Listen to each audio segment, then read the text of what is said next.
ಮಕ್ಕಳಲ್ಲಿ wait increase ಮಾಡ್ಕೊಳ್ಳೋದಕ್ಕೆ ಇದೊಂದು ಬೆಸ್ಟ್ ರೆಸಿಪಿನ ಟ್ರೈ ಮಾಡಿ. ತುಂಬಾನೇ ಸಿಂಪಲ್ ಅಂಡ್ ಟೇಸ್ಟಿ ರೆಸಿಪಿ. ಇದಕ್ಕೆ ನಮಗೆ ಬೇಕಾಗಿರೋದು ಸ್ವಲ್ಪ ಅವಲಕ್ಕಿ ಹಾಗೆ ಡ್ರೈ ಫ್ರೂಟ್ಸು. ಅವಲಕ್ಕಿನ ಒಂದು ಕಪ್ಪಷ್ಟು ತಗೊಂಡು ಇದನ್ನ ಚೆನ್ನಾಗಿ ತೊಳೆದ ಮೇಲೆ ಸ್ವಲ್ಪ ಬಿಟ್ಬಿಡಿ. ಇದರ ಜೊತೆಗೆ ನಾನು ಸ್ವಲ್ಪ ಡ್ರೈ ಫ್ರೂಟ್ಸ್ ಅಲ್ಲಿ ಅಂಜೂರ ಮತ್ತೆ ಆಲ್ಮಂಡ್ಸು, ಡೇಟ್ಸು ಮತ್ತೆ ದ್ರಾಕ್ಷಿ ಜೊತೆಗೆ ಗೋಡಂಬಿ ಕೂಡ ಆಡ್ ಮಾಡ್ಕೊಳ್ಬಹುದು. ಇದನ್ನೆಲ್ಲ ಒಂದು 2 ಅವರ್ ಅಷ್ಟು ನೆನೆಸ್ತಾ ಬಿಡಬೇಕು.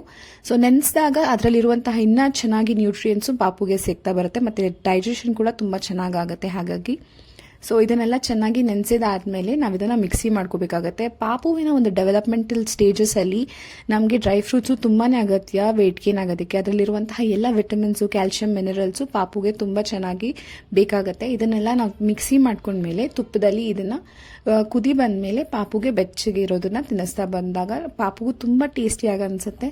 ಇದಕ್ಕೆ ನಾನು ಸ್ವಲ್ಪ ಸ್ವೀಟ್ನರ್ಗೆ ಬೆಲ್ಲದ ಪುಡಿ ಹಾಕೋತಾ ಇದ್ದೀನಿ. ನಮ್ಮ ಪಾಪುಗೆ ಸ್ವಲ್ಪ ಸ್ವೀಟ್ ಇದ್ರೆ ಇನ್ನೂ ಚೆನ್ನಾಗಿ ಇಷ್ಟಪಡ್ತಾನೆ. ಹಾಗಾಗಿ ಸೊ ಇಂಥದ್ದೇ ಒಂದು ಬೆಸ್ಟ್ ರೆಸಿಪೀಸ್ಗಾಗಿ ನಮ್ಮ ಪೇಜ್ನ ಫಾಲೋ ಮಾಡೋದನ್ನ ಮರಿಬೇಡಿ.